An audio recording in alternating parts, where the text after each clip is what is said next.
Bom, aqui tá, aqui, essa imagem aqui mostra melhor, tá vendo aqui? Ó? Olha como é que eles fizeram um monte de furos, e dessa vez foi com HIMARS mesmo, exatamente em uma das pistas daquela ponte. Fizeram assim, ó, certinho. Os caras parecem que conseguem programar com precisão de milímetros isso daí, né? Então, a ponte está usável, continua sendo usada, mas com um lado só. De novo, caminhões muito grandes, tanques, já ficou arriscado usar aqui. E serve principalmente com um aviso, né? O vídeo mostra 6 crateras, os russos falam que são 7 no total, mas enfim, isso daí é o que interessa, né? E também residentes locais em Nova Kakhovka disseram que teve várias explosões próximas à represa também ontem, e porém isso não está confirmado qual foi o alvo ali, né? De qualquer forma, também a Rússia, a imprensa russa diz que a ponte na represa foi atingida por mísseis também, né? Ou seja, você tem a represa aqui e tem uma pontezinha aqui que passa em algum ponto por aqui, teria sido atingida. Mas a gente ainda não tem confirmação disso daí. Isso daí, em tese, está ainda meio por alto como é que vai ficar isso daí, né? E, bom, ontem a gente já falou que havia uma possibilidade de cerco a tropas russas aqui em Visokopilya, no norte de Kherson, né? É nessa região aqui, ó. Visokopilya fica aqui, ó, bem aqui em cima, nessa região ocupada pelos russos aqui, próximo a Kherson, né? E parece que esse desenho aqui mostra como se já tivessem feito um cerco, mas na verdade parece que tem um desenho aqui que indica melhor como é que está a situação. Existem realmente 3 unidades russas por aqui e os ucranianos já cortaram todas as vias de saída dela. Elas podem sair pelo campo aberto por aqui, né? Mas isso daí é extremamente arriscado, elas seriam atingidas com muita certeza. Então, esse desenho aqui não ilustra bem o que de fato está acontecendo, mas o que estão dizendo é que existem cerca de 1.000 soldados russos dessas unidades, alguns estão falando em 2.000, mas 2.000 eu acho pouco provável, 2.000 seria se fossem 3 unidades completas e coisa e tal, não é o caso, já devem estar depletadas, então devem ter 1.000 soldados russos aqui, e eles não têm mais como ser reabastecidos, não tem como mais sair daqui, embora o cerco ainda não esteja completo. Ou seja, existe o risco deles conseguirem vazar ou fazer algum caminho aqui pelo campo aberto e saírem dessa região que estão aqui, né? Os russos chegaram a requisitar uma saída daqui, querendo sair daqui, abandonar a área, coisa e tal. Evidentemente os ucranianos não aceitaram, os ucranianos querem a rendição completa, a entrega de todos os materiais e deposição de armas. Seria ótimo, 1.000 prisioneiros seriam excelentes para a gente fazer, inclusive, troca com o pessoal lá da Azovstal e outros prisioneiros russos. Então, excelente essa ação aqui no norte, próximo a Kherson, né? Então, como lembra aqui o War Monitor, né, o pessoal lá está realmente quase isolado e totalmente isolado não está, não foi confirmado, mas eles estão cortados de suprimentos e não tem chance, a chance de escaparem é muito pequena, né? Houve também algumas outras tentativas de avanço russo aqui na região que acabaram sendo repelidas pelos ucranianos, então não teve nenhuma outra grande mudança ali, né? Bom, isso daqui é um vídeo dos ucranianos atingindo as unidades russas em Enerhodar. Enerhodar é essa usina nuclear que tem aqui e que os russos transformaram em uma base militar, colocaram armas, munição, tudo do lado dos reatores, né? E estavam atingindo a cidade de Nikopol, que fica aqui próximo, a partir daqui dessa usina, né? E, lógico, para os ucranianos revidarem a isso, tem que ser feito com muito cuidado. E você vê aqui justamente eles fazendo isso, esses tiros que eles fizeram atingindo equipamentos russos, bem precisamente. Isso aqui parece que justamente são tendas militares, né? Uma pena que o tiro errou, tá vendo? Pegou pertinho aqui, podia ter feito uma festa. Mas dá para ver as baratinhas todas saindo debaixo da proteção ali, fugindo e coisa e tal. Deve ter pego alguns ali. Enfim, dá para ver que os ucranianos, mesmo com todo o cuidado, porque isso aqui é do lado do reator, o reator está aqui do lado, mas eles estão conseguindo atingir os russos com alguma precisão aqui nessa região, né? isso aqui é como ficou as barraquinhas depois no final do ataque, não sobrou muita coisa. Infelizmente, alguns russos conseguiram sair, né? Bom, aqui no Instituto para Estudo da Guerra ressalta que os Estados Unidos anunciou mais um pacote de 270 milhões de equipamentos para a Ucrânia, o que inclui mais HIMARS, muito mais artilharia para HIMARS e mais um monte de coisa, aqueles drones também kamikazes, né, para uso lá. Enfim, mais uma grande ajuda americana em armamento para a Ucrânia. Realmente uma coisa muito positiva. E bom, ontem a gente teve uma notícia em princípio boa, fechou o acordo, assinaram o acordo, né? A Rússia, Turquia, Ucrânia, Nações Unidas, foi visto como a primeira ação de sucesso lá das Nações Unidas de conseguir permitir a exportação de grãos a partir do porto de Odessa. Os termos do acordo foram aqueles que a gente mencionou mesmo. A Ucrânia falou, inclusive, aqui tem um pessoal aqui da Ucrânia falando que não assinaram nenhum acordo com a Rússia, assinaram um acordo com a Turquia e as Nações Unidas, que se encarregaram de segurar a Rússia do lado de lá. Então o acordo, o cara faz questão de dizer que não foi assinado nenhum acordo com a Rússia. Foi assinado um acordo das Nações Unidas, da Ucrânia com as Nações Unidas e a Turquia. A Turquia garante a passagem segura dos navios, a Turquia e as Nações Unidas garantem a passagem segura dos navios aqui no Mar Negro.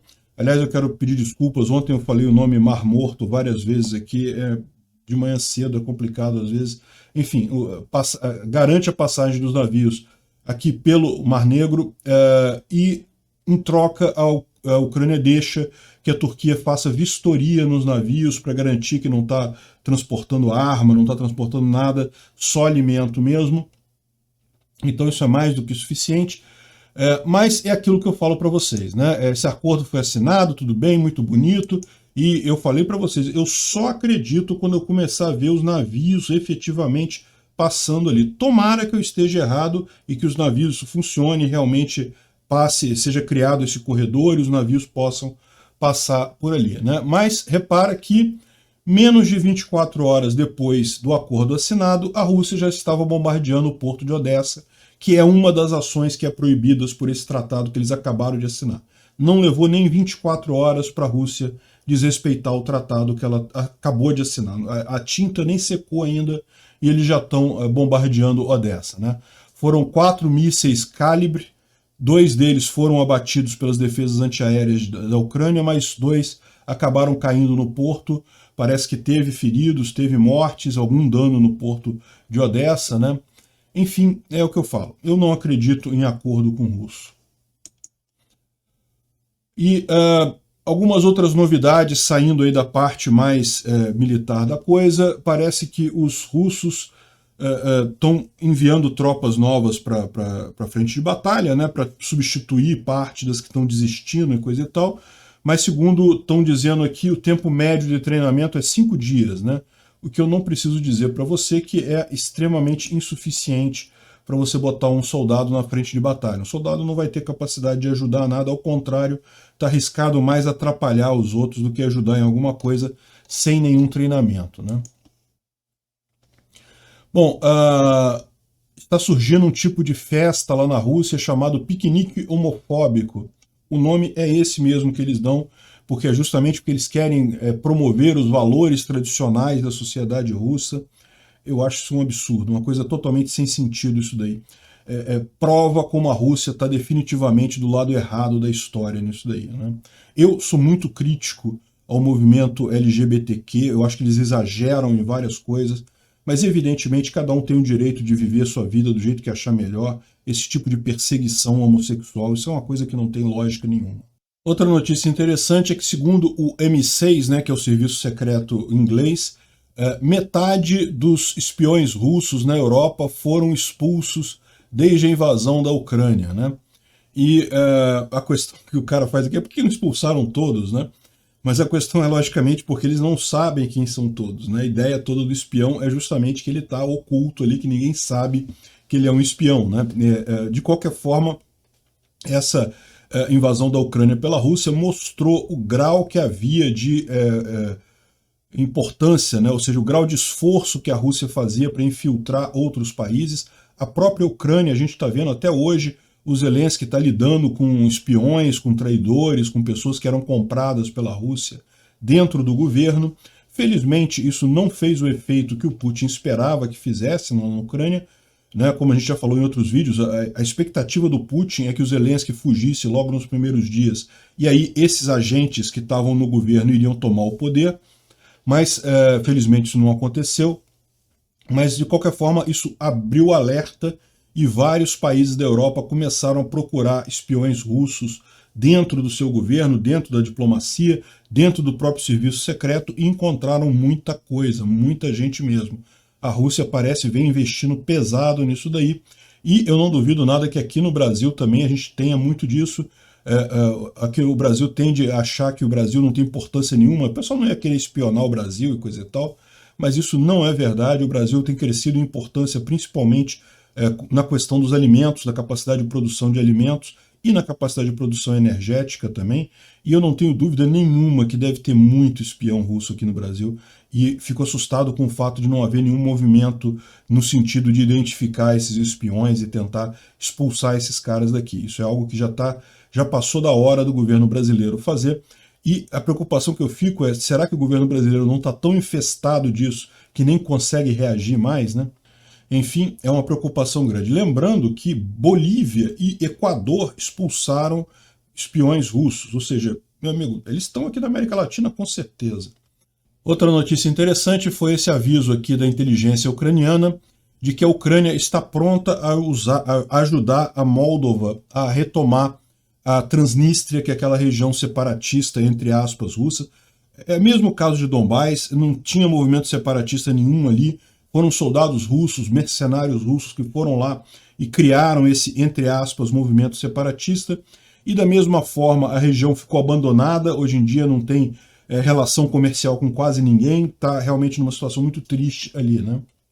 Então, essa região aqui, que está marcada em vermelho aqui no mapa, em tese pertence a Moldova, essa região, então a Ucrânia não vai invadir, porque seria invadir território de Moldova, mas se a Moldova quiser realmente iniciar uma guerra para expulsar o pessoal daqui, a Ucrânia está pronta a ajudar ela nisso, o que faz sentido, porque evidentemente ter essas tropas russas aqui é sempre uma ameaça para a Ucrânia. Nessa guerra elas não fizeram nada, não acredito que tenham condições de fazer nada, são poucas tropas, pouco armadas que tem ali, mas de qualquer forma é sempre um risco para o futuro. Então eu não tenho dúvida nenhuma que até para a Ucrânia é importante acabar com esse tipo de situação aqui na Moldova, né? E agora com a Moldova e a Ucrânia entrando na comunidade europeia, evidentemente é muito importante acabar com essa operação russa. Que é isso, tá? Não tem nada, não tem nada de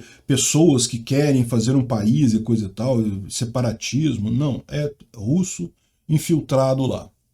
E aqui é só para apontar para vocês uma curiosidade, porque eu falei justamente sobre isso há poucos dias atrás num vídeo meu lá no Visão Libertária, falando sobre a diferença da guerra russa, que é uma guerra hierárquica, que você segue aquele padrão militar que vem desde lá da União Soviética e coisa e tal, e a forma como a Ucrânia está fazendo a guerra, com muito mais liberdade entre vários grupos cooperando, inclusive trazendo pessoas de fora, pessoas do meio civil, ajudando a resolver problemas militares para melhorar a capacidade de guerra ucraniana, né? A gente falou justamente da questão dos drones e coisa e tal, de uma série de inovações que está acontecendo ali na Ucrânia, mas justamente por isso. Por quê? Porque o exército ucraniano ele é muito mais descentralizado. Lógico, existe a hierarquia militar, existe o comando, mas o fato é as unidades têm muito mais autonomia, então é muito menos centralizado do que é a decisão no exército russo. Então muito curioso que dias depois de eu ter feito o meu vídeo, o Financial Times me copiou falando exatamente a mesma coisa aqui, né? E uma outra coisa aqui é essa reportagem aqui sobre os 9 mitos das sanções. Ou seja, que a Rússia está dizendo que as sanções não afetou nada e coisa e tal. E aqui ele faz uma refutação de cada um desses 9 mitos que circulam por aí. Ah, mas e o preço do rublo que subiu e não sei o que lá, essas coisas todas. Eu já falei sobre tudo isso em outros vídeos, mas eu achei interessante a forma como eles separaram aqui direitinho. Eu vou fazer um vídeo lá no Visão Libertária falando sobre esse tema, agrupando esses pontos aqui, né? Mas é bem interessante essa reportagem aqui do Foreign Policy Magazine. Bem interessante mesmo. Obrigado por assistir o vídeo até o final. Além de curtir